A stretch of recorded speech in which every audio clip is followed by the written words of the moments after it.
Slumdog Millionaire, Precious, The King's Speech, The Artist. If you love movies, I'm sure you know what I'm talking about. The festival's now over, but us cinema lovers are still savoring the experience we had for the past 10 days of the Toronto International Film Festival, or more popularly known as TIFF. TIFF also brings us the chance to stargaze during the red carpet premiere, as many Hollywood stars come out to grace the event. Nowadays, Filipino films are making waves at international festivals, most especially the so-called indie films. And the buzz is just that. Bwakaw, a Filipino film directed by Jun Robles Lana, featured recently at the Toronto International Film Festival, is the Philippines' official submission to the 2013 Oscars for Foreign Film category. Let's find out more in our segment on movies, music, and television.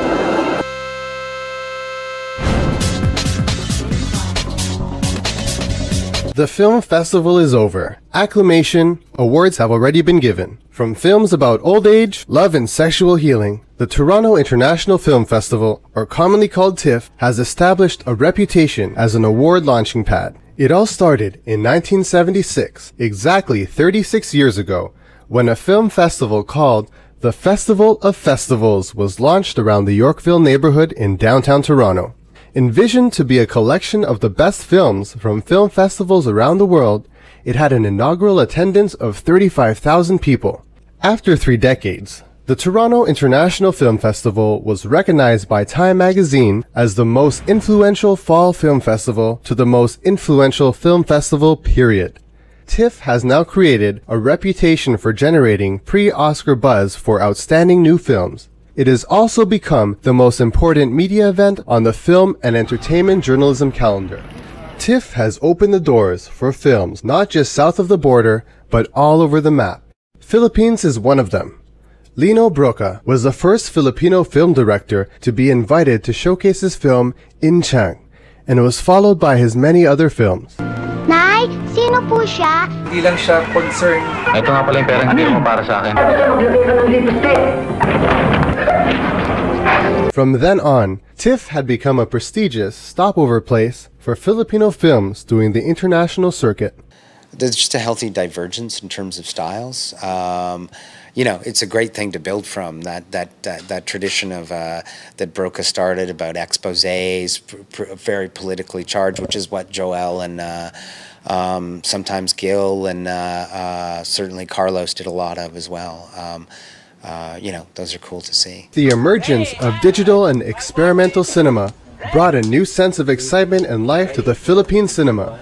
Cheaper production costs using digital media over film has helped bring forth the birth of independent filmmaking, popularly known as indie films. So indie films in the Philippines are, I mean, it relates to budget and like not coming out of the studios or the TV stations, not being funded that way. Often they're artist driven, like Lav, for sure.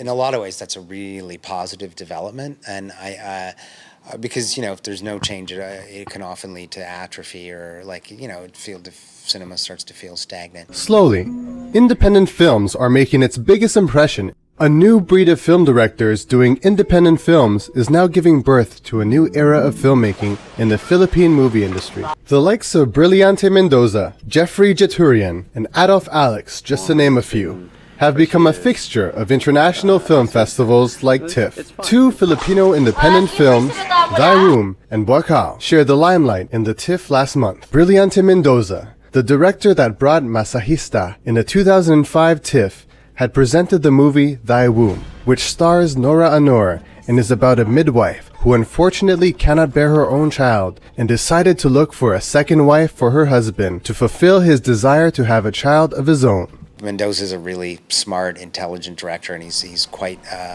aware of tone and rhythm. It's quite a beautiful film. If Thy Womb is about the giving of new life, director Jun Robles Lana's Bwakaw focuses on a solitary man in the twilight of his life with just his pet stray dog to hold on to. Eddie Garcia, a veteran of film and television in the Philippines for over 60 years, plays Rene, who only admitted that he's gay when he was 60. Living with his dog Bwakaw in solitude, Rene faces his last years full of regret for spending his whole life in denial about his sexuality. In 2007, my mentor died, and my greatest fear at that time was forgetting him. And so I wrote Bwakaw to honor my mentor. At the same time, it was something to remember him by. So it is one part a character study of my mentor. It is not his life story, but it's heavily based on my memory of his character.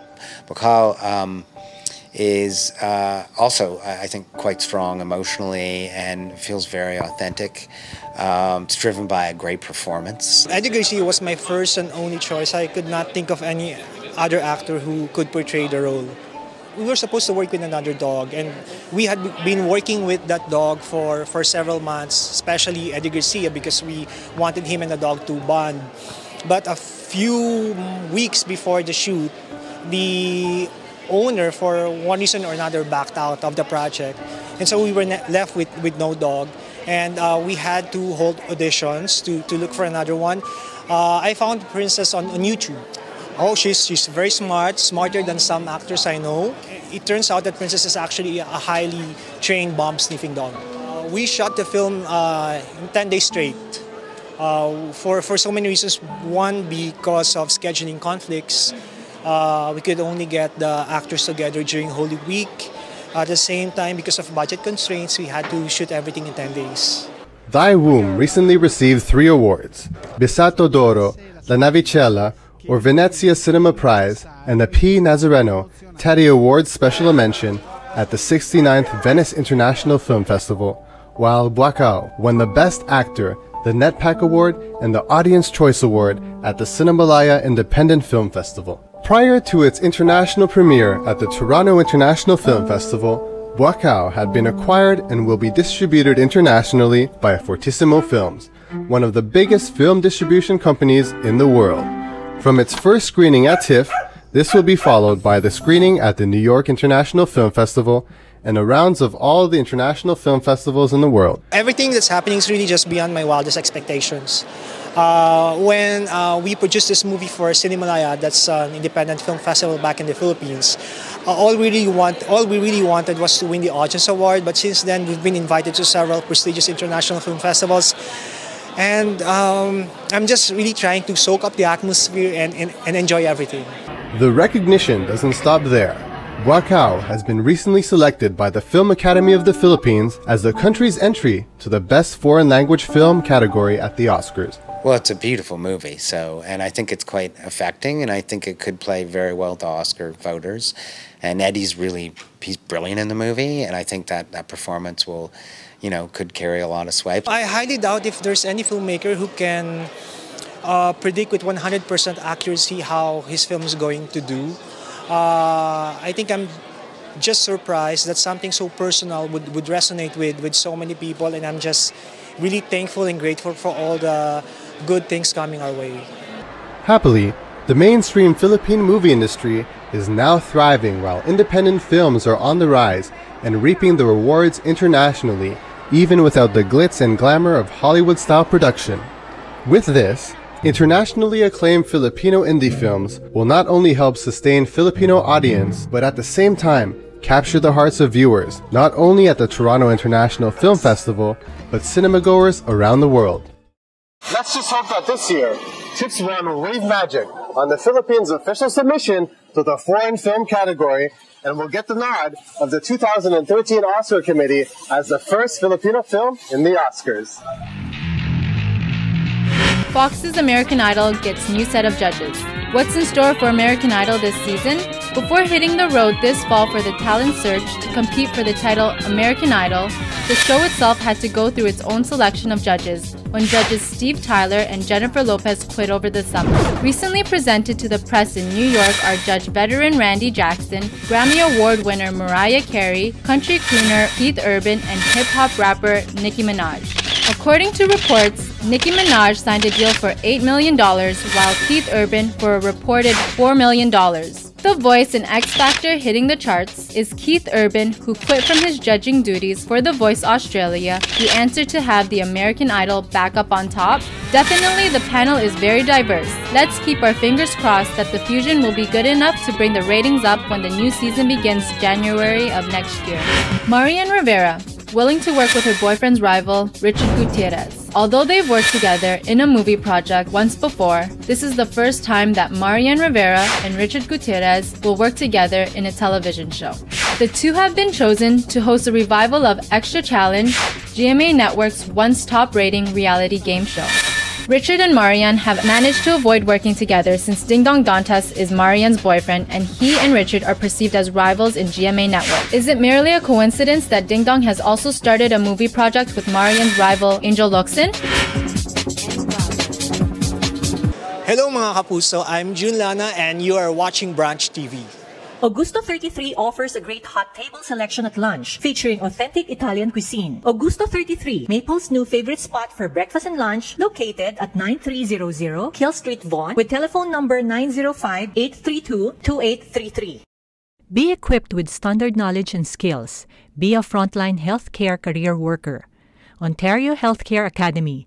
Your home, your mentor, your future. Located at 5359 Dundas Street West, Suite 200, Etobicoke, Ontario, with telephone number 416-236-7277.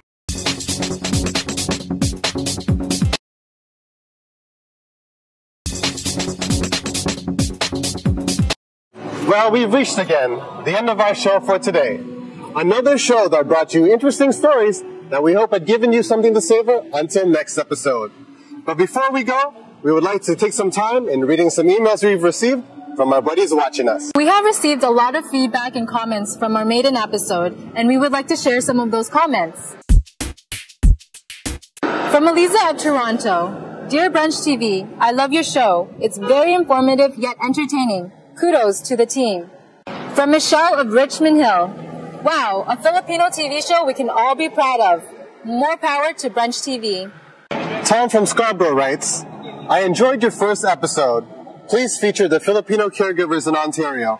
They've done a lot for the community. I look forward to see your future episodes. If you have some comments, suggestions, or topics you would like us to feature, please email us at brunchtv@yahoo.ca. You can also follow us at our Facebook page at facebook.com/brunchtv. Or you can also tweet us at our Twitter at twitter.com/brunchtv. Once again, thank you for inviting us into your home and sharing brunch with you. This is Natalie Raphael. We hope to see you again in our next episode of Brunch. This has been Michael Eric Angelo, your brunch buddy.